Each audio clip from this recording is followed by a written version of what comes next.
I'm back, and you're back. Welcome back, me and you. So I know I've been away for a minute, but I'm back now, I promise. Been doing some things to give you guys more of my undivided attention. And the book club's still been going, if there was curious, and they had a great idea. Before we read a book, let's talk about the author and kind of their backstory and who they are and what other things they've written and done with their life. But this is a great idea. I can throw it up on YouTube. I can throw it on Patreon. So the book we are currently reading is The Journalist and the Murderer by Janet Malcolm. So we're going to talk about her today and what she has done. So let's crack open that screen share. I know you've been waiting to hear those words. Let's see if I remember how to do it. Let's go. All right. So it should be loading for you guys. And ta-da, this lady. She's rather adorable and way too small for that big chair. And the cat is doing cat things. All right.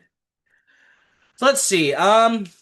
What if one of the greatest journalists of the 20th century looked at journalism? I can say words and basically said, this whole profession is built on betrayal, but yes, please do subscribe. That is pretty much the uncomfortable way into Janet Malcolm. She was not a cable news brawler. She was not a celebrity journalist. She was not the sort of writer who made every subject somehow circle back to her childhood, her breakfast, and her emotional support cardigan. Malcolm was different. She was controlled, precise, watchful. The kind of writer, or serial killer, probably writer, who made you feel like she had noticed your deepest moral compromise before you had even finished your coffee. Yet among serious readers, journalists, critics, biographers, and nonfiction writers, Janet Malcolm became one of those names that changes pretty much the temperature of the room. Because once you start reading some of her work, you start distrusting every clean story. You start noticing the bargain between writer and subject. You start noticing how a journalist enters someone's life, earns trust, takes notes, shapes the narrative, and then walks away with a version of that person that may be elegant, brilliant, and factually defensible, but also partially invasive and completely out of the subject's control. That's what Janet Malcolm's territory, not just what happened, but what happens when someone turns what happened into literature. Think about it. Think about it. Okay, we're going to go forward. So, who was Janet Malcolm? Let me flip over to another picture. Adorable. So, Janet Malcolm was born Jana Clara Wienerova in Prague in 1934. In 1939, when she was still a young child, her family left Europe and came to the United States, escaping the threat of Nazi occupation. Nobody likes Nazis. Let's not be around them. And they headed off to good old New York.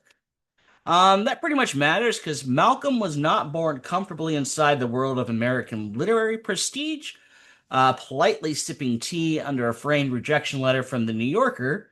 She entered American life as an immigrant child, shaped by rupture, displacement, memory, and the question of what can actually be recovered from the past. Her father, Joseph Wynn, was a psychiatrist and neurologist. Her mother, Joan, worked in several roles, including at Voice of America. Malcolm had a younger sister named Marie. She later married a guy named Donald Malcolm, with whom she had a daughter, Anne. After that, she married another gentleman by the name of Gardner Botsford as an editor of, well, The New Yorker. So let me flip on over another wonderful photo. That is her as a wee little girl, or her daughter. I can't really tell which. They look similar. There is a lovely mom, dad, and daughter picture. And then we have them a little bit more grown up. Definitely a period piece by the wardrobe. All right, so let me go back over here. So she was not born comfortably inside a world of American literary prestige, um, like I was saying, but the family context is important because it complicates the cardboard cutout version of Janet Malcolm, the icy genius, the severe judge, and the woman with a scalpel where most writers keep a pen. She could write like that, absolutely, but she was also a daughter, a sister, a wife, a mother, a friend, and a refugee child who became one of the great analysts of memory, family, language, and power. She began contributing to the New Yorker in the 1960s and eventually became one of the magazine's defining nonfiction writers. And her range was kind of ridiculous. She wrote about photography, psychoanalysis, biography, true crime, trials, literary reputation, Chekhov, Sylvia Plath, Gertrude Stein, Alice B. Toklas, and the ethics of journalism itself. I mean, most writers, honestly, are lucky enough if they got one good subject. Malcolm looked at Freud, murder, photography, courtrooms, archives, Plath, and biography, and somehow said, actually, these are all the kind of the same subject matter. And the annoying thing is, she's kind of right, to be honest, because her real subject was not simply journalism, it was interpretation. Who gets to tell the story, who gets believed, who gets framed, who gets reduced, who gets turned into material. And the simplest description may be this, honestly. Janet Malcolm was the writer who made nonfiction suspicious of itself. Um, and the best way to kind of define her is not really a date or a job title or even a famous book, is an ethical problem. Most nonfiction says, trust me. Malcolm says, should we, though? Who were you? And when we read a profile, a biography, a true crime book, or a reported essay, we usually focus on the subject. Malcolm keeps dragging our attention back to the writer, the person writing about the subject. Who is arranging this? Who benefits from this arrangement? What did the subject think they were agreeing to? What has been omitted? What has been made beautiful? And what has been made damning? And maybe most importantly, what happens when a messy, contradictory, living person gets pressed into the clean shape of a story? That is why Malcolm matters. She did not simply write nonfiction, she wrote about the moral cost of nonfiction. Because if you read her work, there is a price to pay. And she did it with style. She was precise, witty, ruthless, elegant, and occasionally sharp enough to make you wonder where the page should come with a warning label. She understood that the problem is not only whether a writer gets the facts right, the deeper problem is what happens when the facts are arranged into a shape. Because shape is never innocent. A pile of facts is one thing, a story is another. And Malcolm spent her career asking what gets lost, distorted, prettied up, or quietly executed in the process of making that story work. Let's flip on to some other photos. That is her second husband. And that is her as a young girl doing photography, I believe. There's her a little later in life. And there's her with her fancy glasses on her head. We're going to leave it here because I feel like she's staring into my soul, and we shall continue on. Malcolm's first book was Diana and Nicken, published in 1980, a collection of essays on photography. That beginning matters. Photography trained her eye towards surfaces, rooms, clothes, expressions, poses, and arrangements. But Malcolm was never naive about surfaces.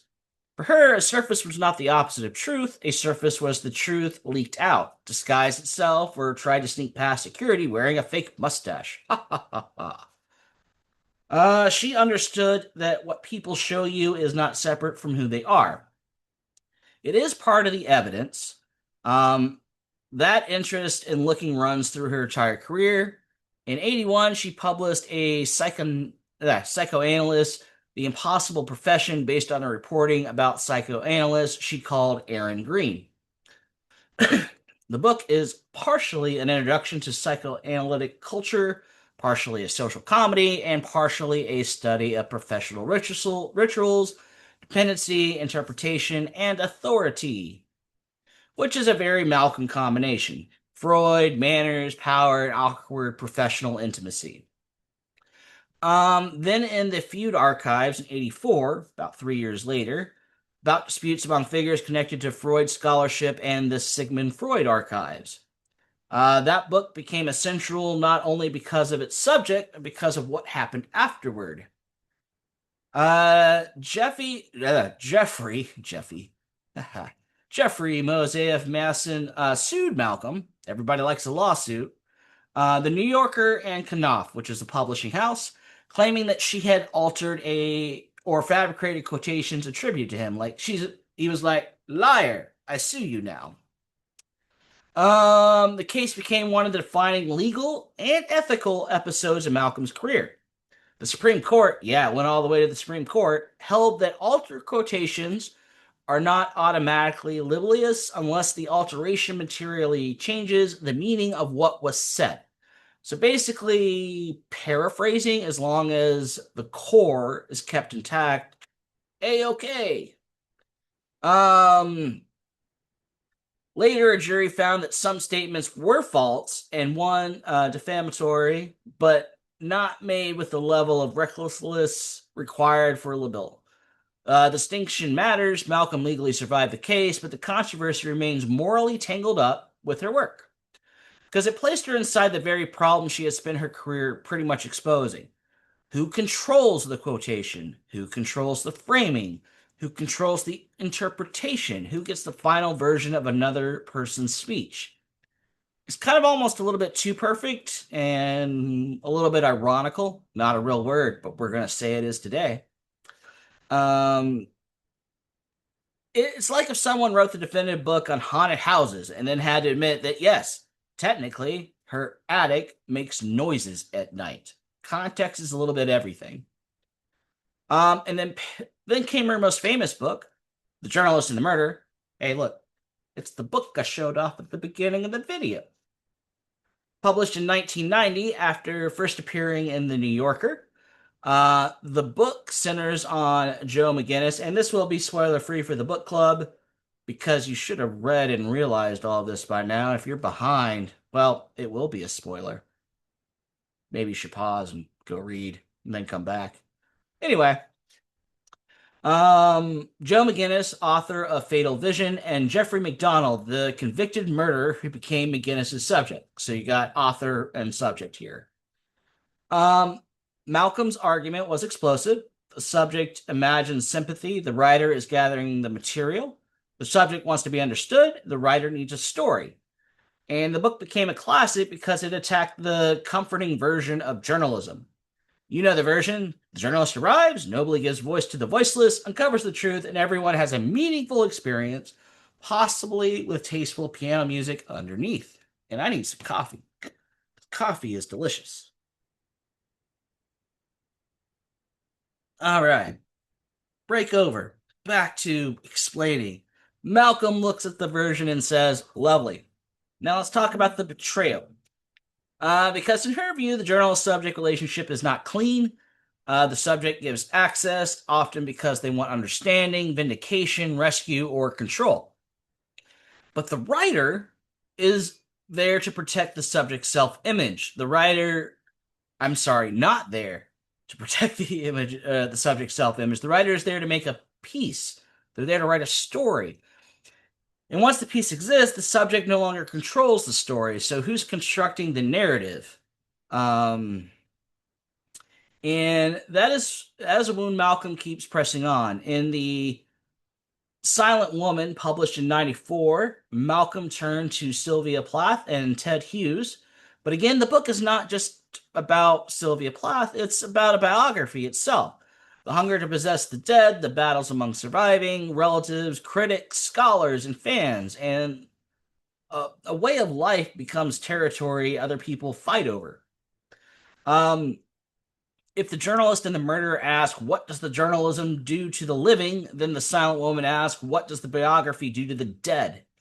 They're no longer there to speak out or defend themselves. They are deceased. And the answer is not, it gives everyone closure and a nice commemorative bookmark. And after that came the crime of Sheila McGough, reading Chekhov, Two Lives, Gertrude and Alice, and Virginia in Forest Hills, 41 False Starts, and Nobody is Looking at You. Her work kept circling the same large question through different subjects: law, literature, art, archives, trials, reputations, memory, and the strange behavior of people who believe they're explaining themselves clearly while actually revealing far more than they ever intended to. Her papers are now held at Yale's library. They include correspondence, legal documents, transcripts, notes, manuscripts, drafts, proofs, printed material, audiovisual material, and electronic media connected to her writing life. Again, kind of erotic. She became the subject matter of exploratory things. So, as the writer who warned us that biography is a form of a trespass, has herself become available to researchers through draft notes, correspondence, and everything else I've mentioned.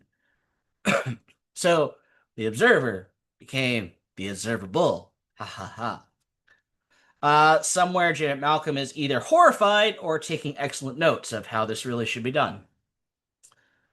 So let's talk about her style for a moment. Janet Malcolm's style is controlled, but it's not cold in the simple sense.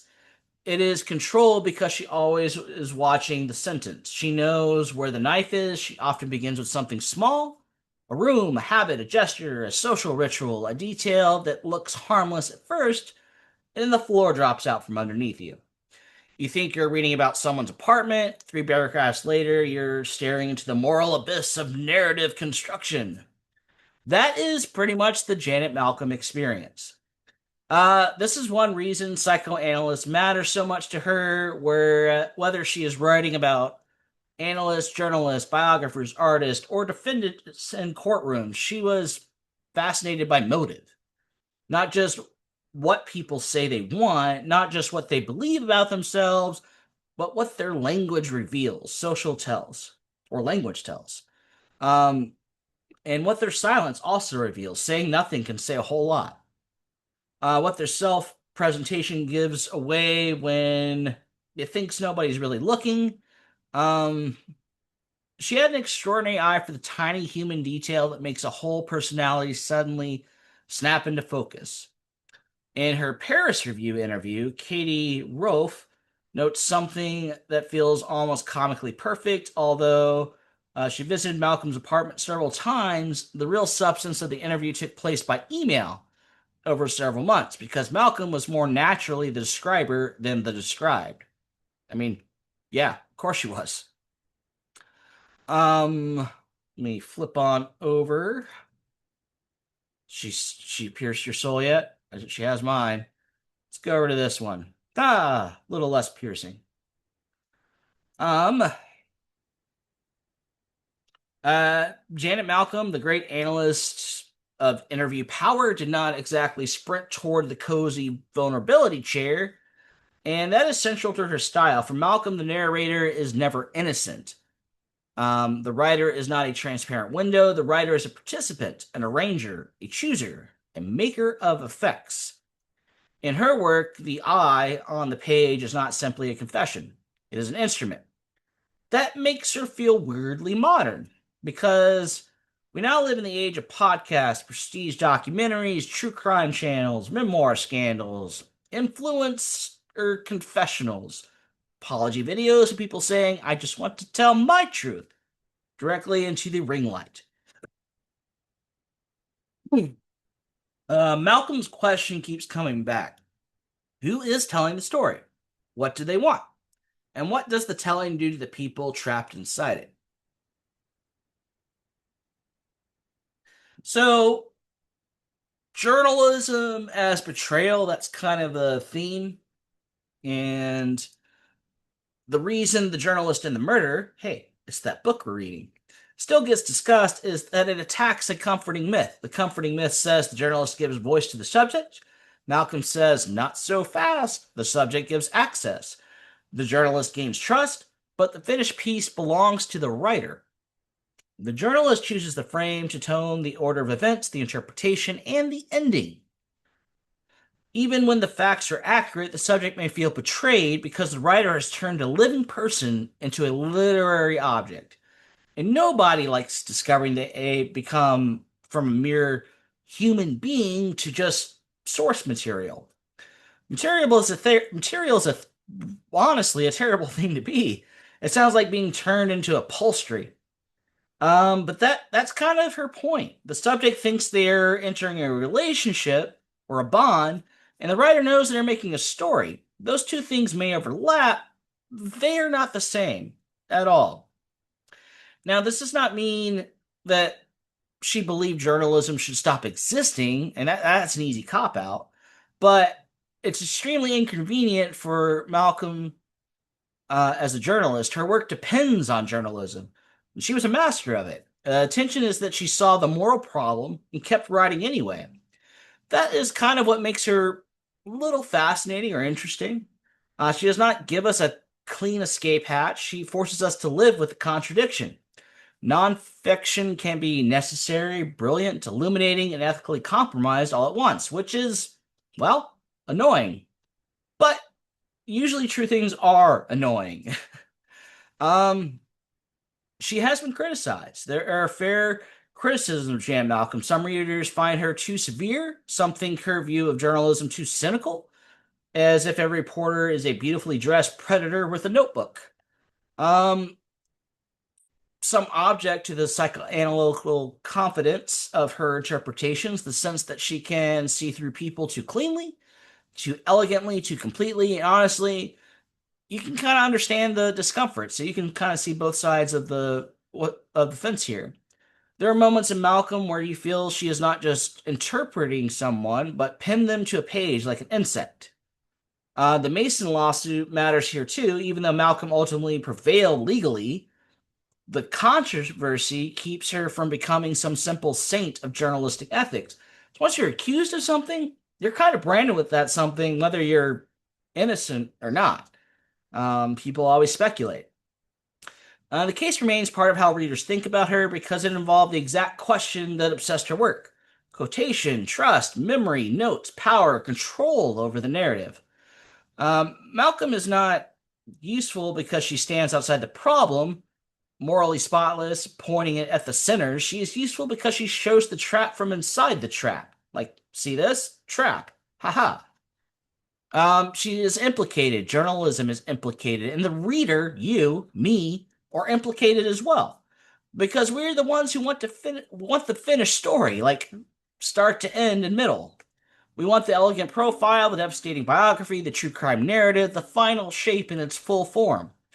We want the thing Malcolm is warning us about. That is why her work kind of stings a little bit, because she is not just accusing writers, she's accusing the appetite that keeps writers employed, which is me and you, because we're the book buyers, right?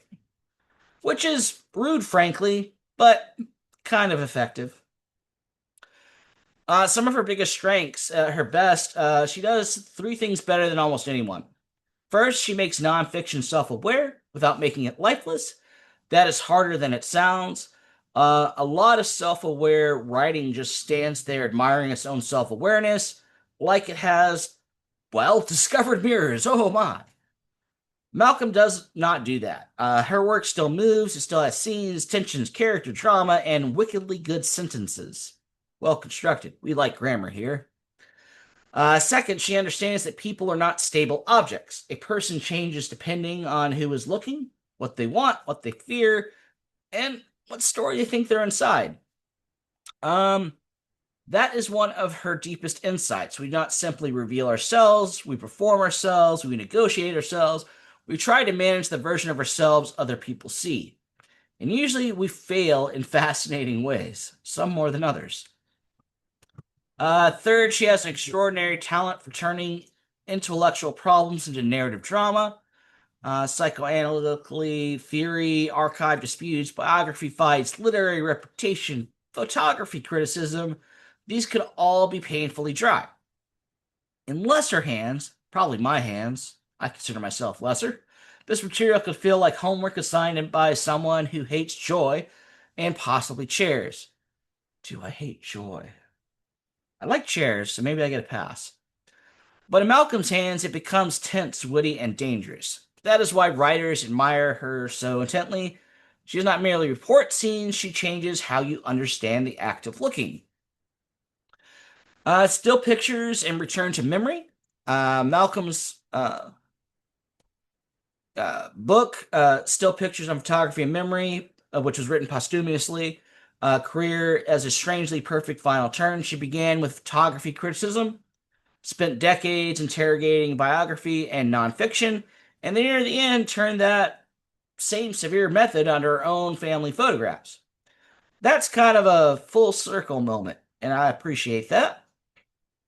Um, and also a very Malcolmian thing to do, because even when she turns toward autobiography, she does not suddenly become sentimental and say, "Here is my heart. Please enjoy the slideshow." No, she looks at family photographs and treats them as unstable objects, fragments, clues, traps. A photograph seems kind of like to be a promise of memory. It seems to say, here, this happened, this was real, this is proof, see, photo. But Malcolm, she kind of knew better. A photograph is also a selection. It's framing, silence, accident, and performance. We could say the same thing about recordings or video. A photograph preserves something, yes, but it also hides almost everything. That is the emotional arc I think matters most. As Janet spent her career warning us that every life becomes distorted when someone else turns it into a story. Then, at the very end, she turned that same suspicion on her own life. And even there, maybe especially there, she refused the easy version.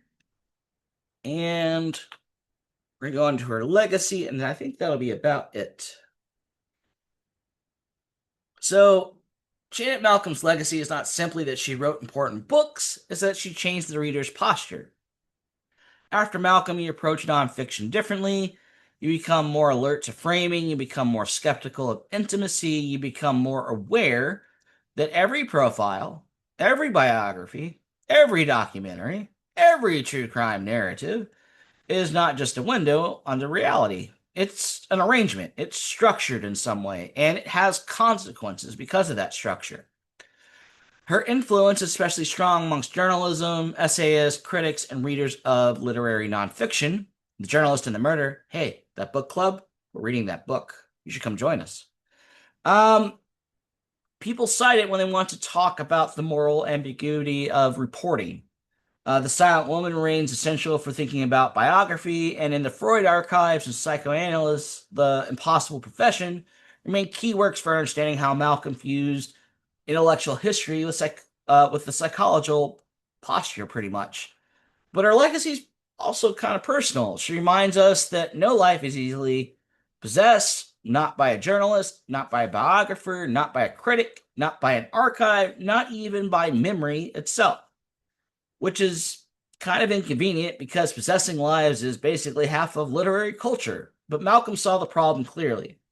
Once she shows it to you, it's kind of very hard to unsee. Um, we're gonna go through her works now. Let me stop the. No, we're gonna stay in screen share because I put them all tab like a smart person. So yeah, this book I've been yammering on about, liking it so far, pretty cool. $16 in paperback or $13 in ebook. Very expensive and on back order for if you want the CD. And we're just gonna rifle through some of these other ones. The Silent Woman in the Freud archives. Don't worry, all these links will be down in the description below.